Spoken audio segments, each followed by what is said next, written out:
White Death has haunted humanity like no other illness.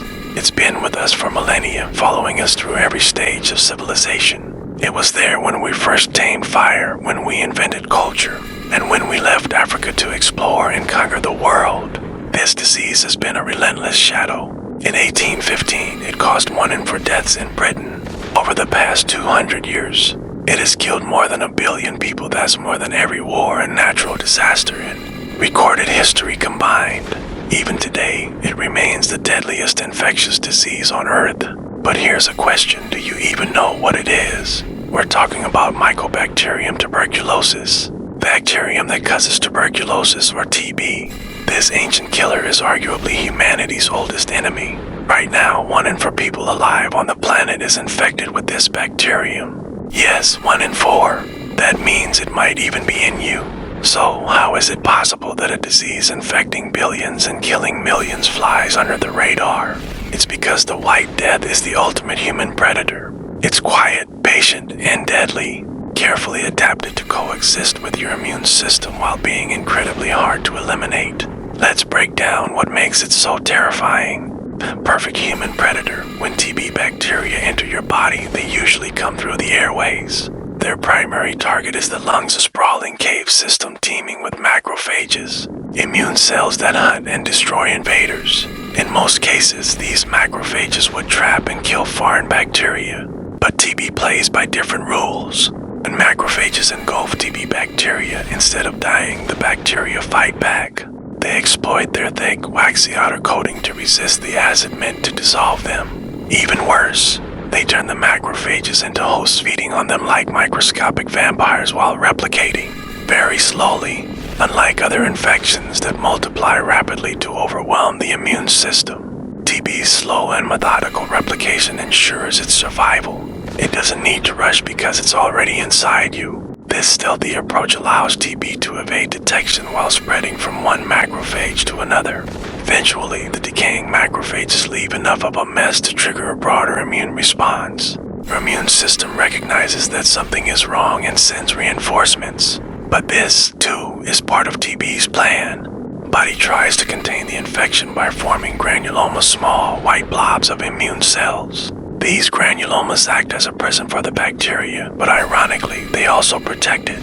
Inside these granulomas, TB is shielded from medications and the full force of your immune system. It can sit dormant for years, biding its time. This latent stage of TB exists in up to 2 billion people worldwide.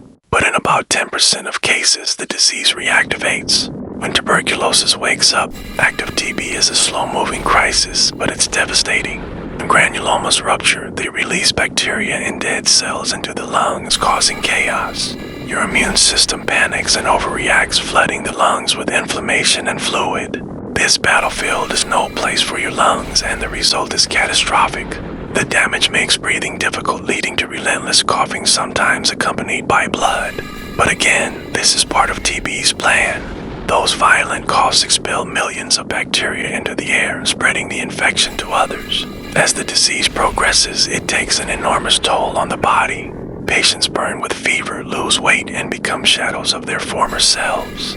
Without treatment, TB can spread to other organs, slowly consuming the body until it collapses. In 2023 alone, 1.3 million people died from tuberculosis, the worst kind of problem. What makes TB so dangerous isn't just its lethality, it's the way it kills. Unlike fast-moving pandemics like COVID-19, TB is a slow-burning crisis. It doesn't provoke the same urgent response because its symptoms develop gradually and often seem mild at first. Many people don't even realize they're sick until it's too late. TB also exploits human behavior to spread. It thrives in crowded, poorly ventilated spaces, making it particularly dangerous in urban areas, workplaces, and homes. During the Industrial Revolution, TB surged in cities with rapid, unplanned growth. Today, the same patterns are emerging in overcrowded urban centers across Africa, Asia, and South America. While TB can be treated with antibiotics, the treatment requires a grueling 4-month regimen with 4 different drugs. Inconsistent treatment and lack of access to medication have allowed drug-resistant strains to emerge. These strains are far harder to treat, And this situation is compounded by the fact that we've developed very few new TB drugs. In the past 50 years, there is a vaccine, but it's over 100 years old and not particularly effective. However, there is hope. Since 2012, two new classes of drugs have been developed and better vaccines are on the horizon. The tests for TB, inspired by COVID technology, are also making diagnosis easier.